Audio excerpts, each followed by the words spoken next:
Hello student, इससे पहले वाले वीडियो में हम लोग डिस्कस किए थे डीएनए और क्रोमेटिन के बारे में। ओके, नाउ अब क्रोमोसोम ये तो क्लियर हो गया था। क्रोमेटिन और एक वर्ड है नेटवर्क। तो नेटवर्क मैंने कहा था कि 46 क्रोमेटिन अगर एक साथ न्यूक्लियस के अंदर दिखे तो वो लाइक नेटवर्क जैसा दिखते हैं, ठीक है। और क्रोमेटिन कब का सिचुएशन है, मतलब सेल में कब हम क्रोमेटिन को देखते हैं, वो बिफोर सेल साइकिल या सेल डिवीज़न से पहले। अगर आप सेल को देखेंगे, न्यूक्लियस को देखेंगे, सेल के न्यूक्लियस को, तो उसमें आपको नेटवर्क जैसा स्ट्रक्चर दिखेगा जो कि है क्रोमेटिन नेटवर्क, ठीक है। सेल साइकिल और सेल डिवीज़न से पहले का, ठीक है। यहाँ आप राइट कर लीजिए बिफोर सेल डिवीजन या सेल साइकिल, ठीक है।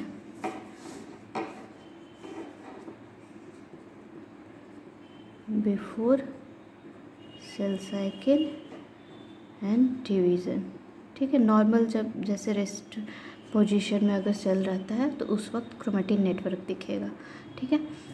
अब नेक्स्ट हम लोग आते हैं।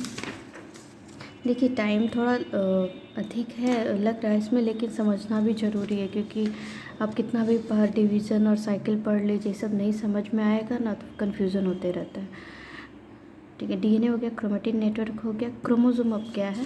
क्रोमोसोम अगेन ये जो क्रोमेटिन नेटवर्क है इसको और कंडेंस आप कर लेंगे, ठीक है, और कंडेंस।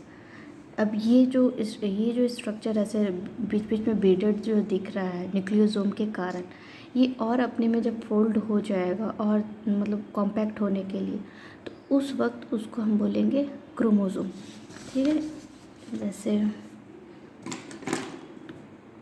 लाइक इस तरह का स्ट्रक्चर हो जाएगा, देखिए।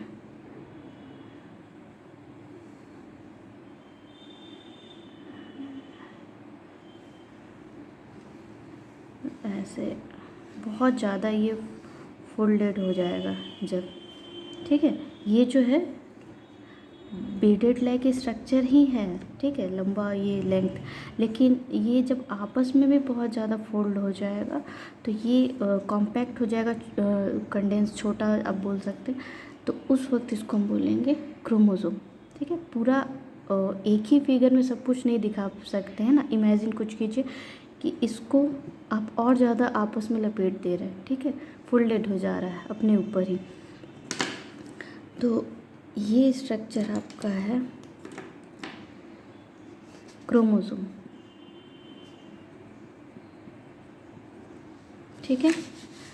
और क्रोमोसोम में बीच में यहाँ पर मोस्टली बीच में ये इसका कभी थोड़ा सेंटर से नीचे भी होता है, कभी ऊपर भी होता है ये स्ट्रक्चर।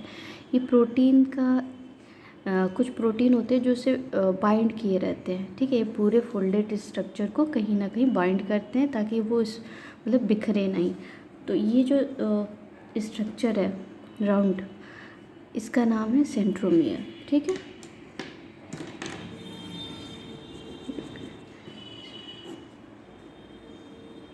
सेंट्रोमियर, समझ में आया, ठीक है। अगर ओवरऑल इसको ऐसे देखोगे तो ये ऐसा होगा स्ट्रक्चर। और ये क्रोमेटिन नेटवर्क अपने ऊपर भी फोल्ड हो चुके हैं, प्लस इनके ऊपर भी प्रोटीन्स का लेयर आ जाता है, ठीक है। और बीच में सेंट्रोमियर होता है, ठीक है। बीच में नहीं, कभी जब आप क्रोमोसोम का टाइप्स पढ़ेंगे तो उस वक्त पढ़ना होगा कि कुछ सेंट्रोमियर किसी किसी क्रोमोसोम में डाउन होता है, किसी में ऊपर होता है, किसी में सेंटर होता है। वो टाइप्स बाद में आपको पढ़ना है, ठीक है। इतना समझ के, डीएनए समझ के, क्रोमेटिन नेटवर्क समझ के, क्रोमोसोम समझ के। अब क्रोमोसोम कब दिखता है, ठीक है। ये तो before cell cycle, cell division. जब डिवीज़न या सेल साइकिल में का जब प्रोसेस शुरू होता है तब क्रोमेटिन कंडेंस होकर क्रोमोसोम जैसा, मतलब क्रोमोसोम में ये चेंज हो जाता है, ठीक है। तो ये कब का सिचुएशन है? ड्यूरिंग सेल साइकिल और सेल डिवीज़न आप लिख सकते हो।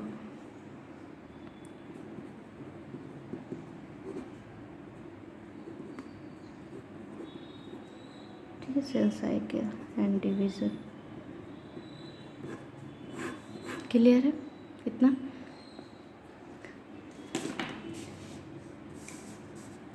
ये देखिए यहाँ ये डीएनए हो गया, क्रोमेटिन नेटवर्क समझ के, क्रोमोसोम समझ के। नाउ क्रोमेटिड क्या है? देखिए मैं सेल साइकिल स्टार्ट करूँगी उस वक्त और ज़्यादा क्लियर हो जाएगा। आप ये समझिए अभी फ़िलहाल कि जब सेल डिवाइड होता है ना, तो उसके जो न्यूक्लियस में क्रोमोसोम होते हैं, ठीक है, 46 क्रोमोसोम, ये भी अपना रेप्लिका बनाते हैं। हर एक क्रोमोसोम अपना एक रेप्लिका बनाता है। ठीक, क्यों बनाता है? क्योंकि डिवीज़न के बाद जो नया सेल बनेगा वो वैकेंट तो नहीं ना होगा, उसमें भी सारे इन्फॉर्मेशन जाना चाहिए, जेनेटिक मटेरियल जाना चाहिए। तो ये 46 क्रोमोसोम है, हर एक क्रोमोसोम अपना रेप्लिका बनाता है, डिवाइड होता है। डिवाइड नहीं, ये डिवाइड मतलब तो होता है कि वो हाफ हो जाए, वो सब नहीं, ये अपने जैसा ही एक और यहाँ पर क्रोमोसोम तैयार कर लेगा। ठीक है, तो ताकि वो न्यू सेल में वो पूरा 46 का 46 क्रोमोसोम उसमें भी जा सके। ठीक है, एक न्यू रेप्लिका वाला। तो रेप्लिकेशन के वक्त ये एस फेज में होता है, सेल साइकिल के एस फेज में होता है कि ये क्रोमोसोम अपना एक और रेप्लिका बना ले।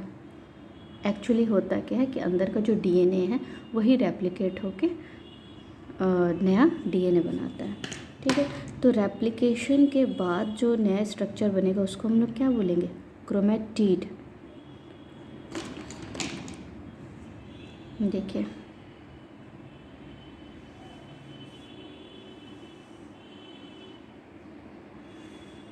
ये हुआ क्रोमोसोम जो सेल साइकिल में इंटर हुआ था, और इसी का रेप्लिकेशन एक और क्रोमोसोम बनता है। ठीक है, सेल साइकिल के दौरान, और ये दोनों सेंट्रोमियर से बाइंड रहता है। ठीक है, अब इस क्रोमोसोम को हम लोग, ये टोटल क्रोमोसोम ही है, ये भी क्रोमोसोम है, और ये जब बाइंड है, ठीक है, तो भी हम इसको क्रोमोसोम ही बोलेंगे। ठीक है, ये भी टोटल क्रोमोसोम है। ठीक है, लेकिन कैसा क्रोमोसोम है? डबल क्रोमोसोम या रेप्लिकेटेड क्रोमोसोम, डुप्लीकेटेड क्रोमोसोम ऐसे बोल सकते हैं। इसमें दो जो ये स्ट्रेट स्ट्रक्चर जो है इनको हम लोग बोलेंगे क्रोमैटिड्स। अब ये सिंगल सिंगल को हम क्रोमोसोम नहीं बोल रहे, जब तक ये सेंट्रोमियर से बाइंड है तब हम इसको क्रोमोसोम नहीं बोलेंगे, इसको हम लोग बोलेंगे क्रोमैटिड। क्रोमैटिड, ये भी क्रोमैटिड है, ये भी क्रोमैटिड है। ठीक है, क्लियर है, समझ में आ गया? और आपस में इन दोनों को क्या बोलेंगे? Sister chromatid. एक ही क्रोमोसोम के ये दो क्रोमैटिड है, तो आपस में क्या हुए? सिस्टर हुए, सिस्टर क्रोमैटिड। ठीक है,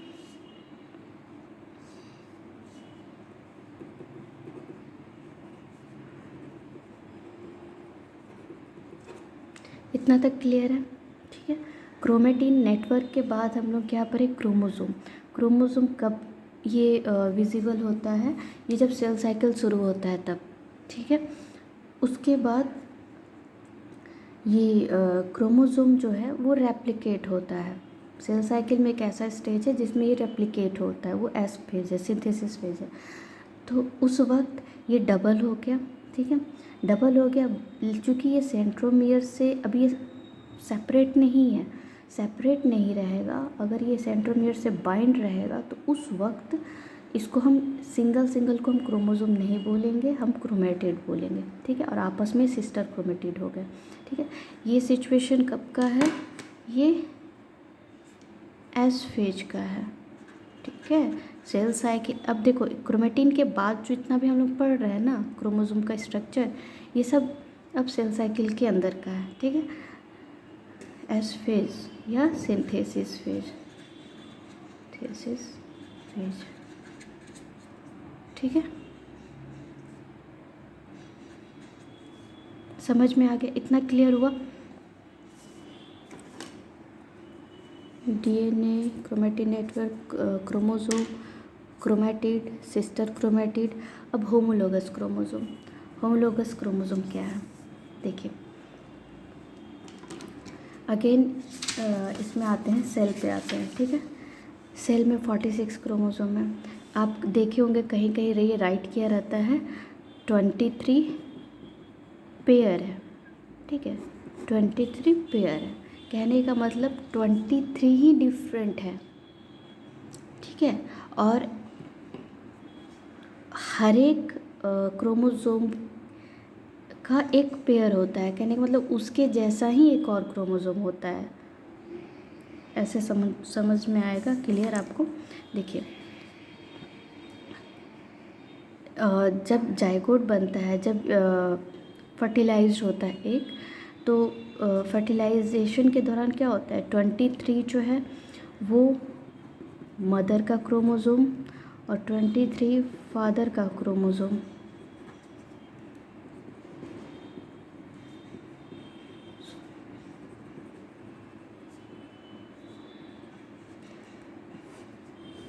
फर्टिलाइज होके एक सेल बनाता है जिसे हम लोग क्या कहते हैं, जाइगोट, ठीक है। 23 मदर का क्रोमोसोम कैसे आया, ये एग है और ये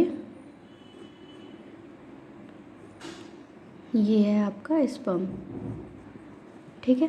तो जब ये फर्टिलाइज होता है तो ये हो गया जाइगोट, 23 + 23, ठीक है। हम लोग क्या बोलेंगे इसको, 46 क्रोमोसोम हो गया, जिससे ही ह्यूमन बीइंग बना। या फिर अदर एनिमल्स का भी बात है, उसमें क्रोमोसोम का संख्या अलग रहता है, ठीक है। जैसे ये सेल ही डिवाइड होते होते पूरा शरीर का स्ट्रक्चर बनाता है। तो ये जो 23 क्रोमोसोम है ना, और ये दोनों आपस में होमोलोगस है, ठीक है। मतलब एक एक का अगर क्रोमोसोम को लीजिए, 46 में एक पेयर अगर हम निकाल लें, ये मदर के साइड का है मान लीजिए, ठीक है, और ये फादर के साइड का है,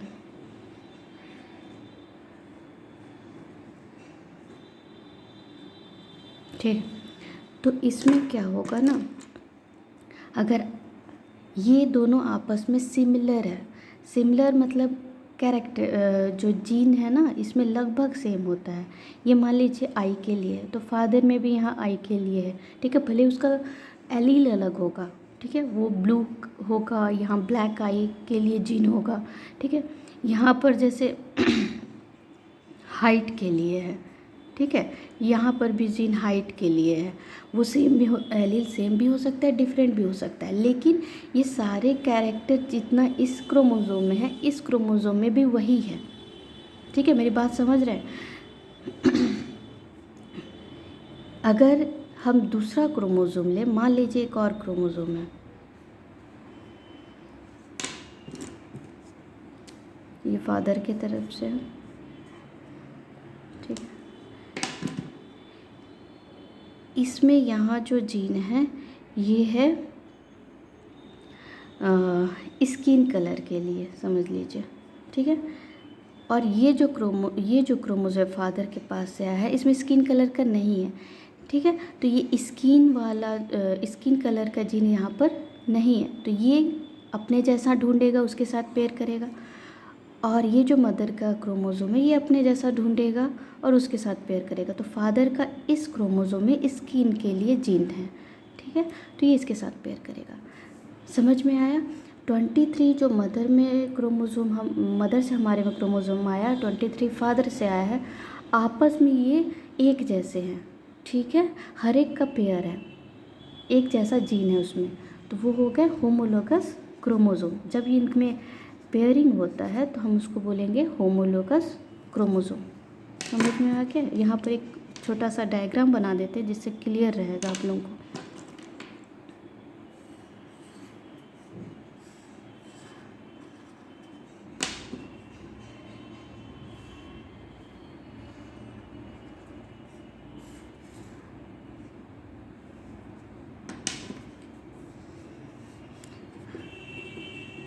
फादर से है, ये मदर का ही, मदर से हमारे में क्रोमोसोम आया है, ठीक है, ओ सॉरी, ठीक है।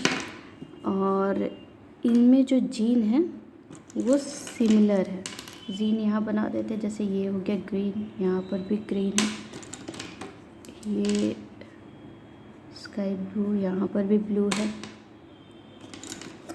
ये यहाँ पर्पल है, इधर भी पर्पल है, ठीक है। मतलब सिमिलर जीन होंगे, सेम जीन, लोकस भी आप बोल सकते हैं, इनका लोकेशन सेम है, तो आपस में ये क्या हो गया, होमोलोगस क्रोमोसोम, ठीक है। आई थिंक क्लियर हुआ होगा, नहीं हुआ होगा तो प्लीज़ कमेंट में आप राइट कीजिएगा, अलग से फिर समझा दूंगी कभी। मदर है या फादर का सिमिलर जीन लोकस वाले क्रोमोसोम जो आपस में पेयर रहते हैं सेल के अंदर, ठीक है, उसको हम लोग बोलेंगे होमोलोगस क्रोमोसोम, ठीक है। होमोलोगस क्रोमोसोम क्लियर हुआ,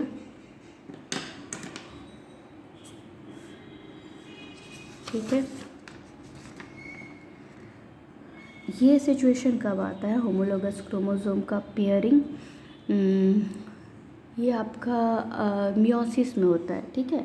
मियोसिस में के स्टेज आता है जाइगोटीन में ये पेयरिंग होता है, ठीक है।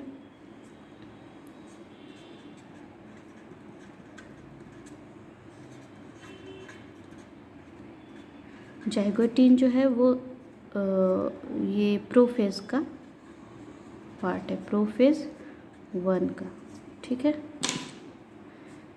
एक्चुअली ये प्रोफेज 1 में एक स्टेप है जाइगोटीन, ठीक है, एक फेज़ है, उसके अंदर ही आता है। अब नेक्स्ट हम लोग वीडियो में पढ़ेंगे माइटोसिस और मियोसिस, ठीक।